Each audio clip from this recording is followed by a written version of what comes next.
sebenarnya kalau Abbas Buntet pun yang diundang, saya ragu dia bisa baca kitab gitu loh. Iya, artinya kalau Abbas Buntet itu masih bisa baca kitab, Mas. Gitu. Dia pernah pesan-pesan kita. Saya yakini Tengku di barisan Keimat yang benar-benar bisa ngaji lah ya. Itu antum, Bos Haji Zazuli. Kalau Abbas Buntet aja saya ragu, Mas. Abbas Buntet itu saya ragu. Kenapa? Setiap dia ceramah, setiap dia ceramah mana pernah pakai dalil?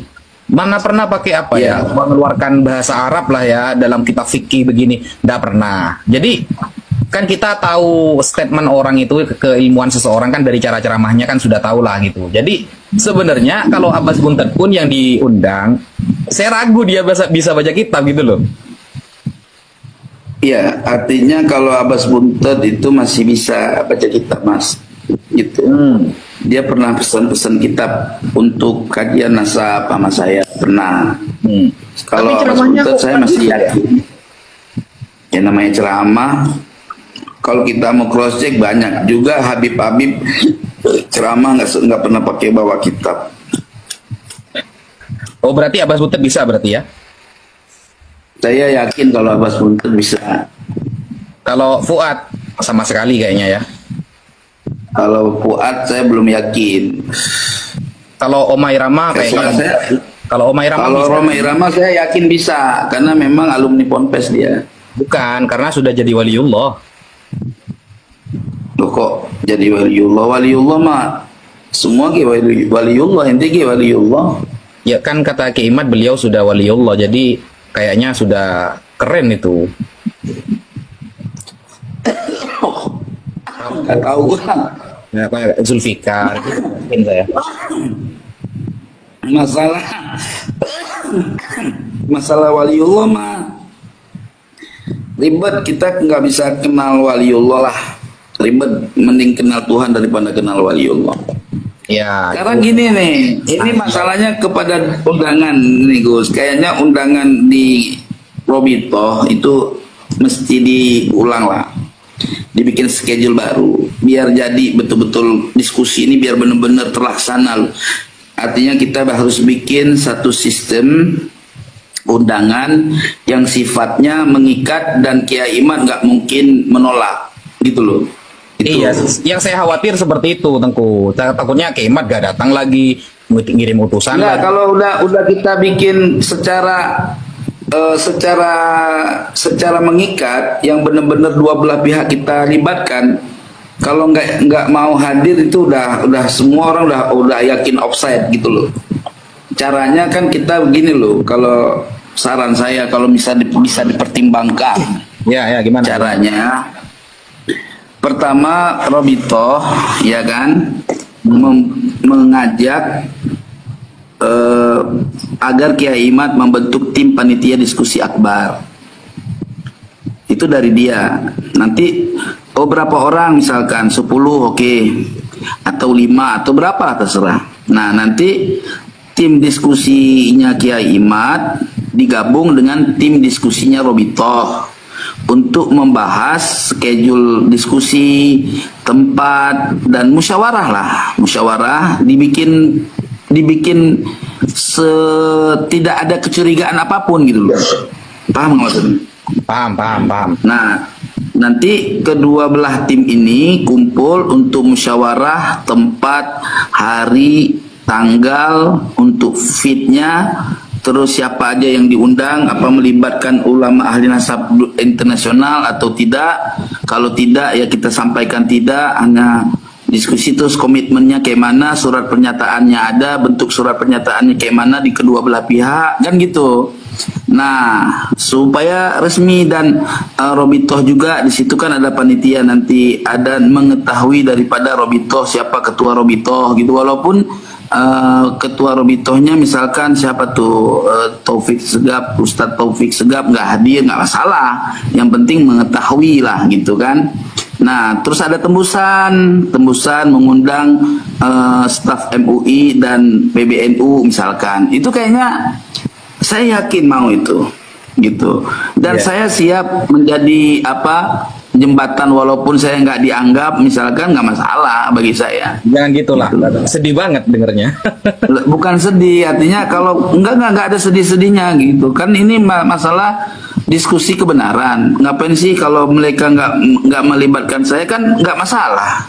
Saya juga bisa hadir kok secara membawa jati diri saya, paham saya kan gitu.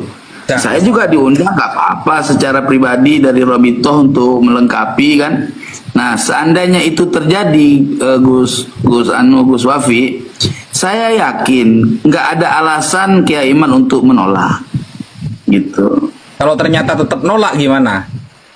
Nah, itu sudah harus, ya kalau udah ternyata menolak berarti kan udah benar nggak mau komitmen dengan kebenaran dia kan. Berarti orang akan bisa tahu, seluruh di Indonesia khususnya bisa tahu, berarti nggak tanggung jawab kan gitu. Ya. Kan gini loh, seseorang tuh beda-beda. Kalau saya pada diri saya sendiri kan nggak ada peduli gitu. Kalau gue mah kalau misalkan tesis ini milik gue gitu kan, lah gue tetap mau diundang kapanpun selama keamanan terjamin, ya gue siap gitu loh, nggak ada ngaruh.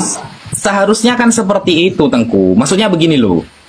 Beliau yang nulis tesis itu, beliau yang mengajak debat seluruh dunia, beliau yang menyampaikan di setiap panggung.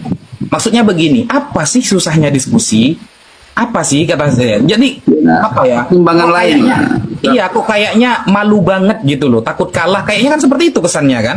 Kalau nggak hadir terus kan. Kayaknya kan takut kalah, takut malu, takut apa. Padahal kemarin ketika kita diskusi di Banten ada Gus Aziz Jazuli, ada Tengku Kori.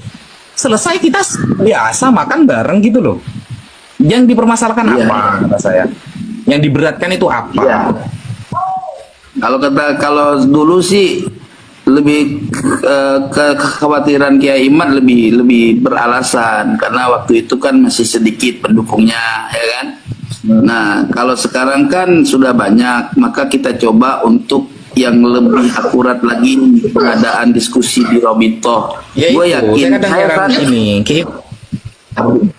ya herannya saya gini, beliau di awal-awal itu kan sangat yakin banget gitu loh, menantang seluruh dunia siapapun live untuk mempertahankan tesis saya. Nah, di awal saja beliau sudah berani seperti itu. Di awal-awal beliau muncul dengan karyanya itu sudah sangat berani, sehingga jika polemik itu sudah berjalan 1 tahun, ada tanggapan dari Kesultanan Banten.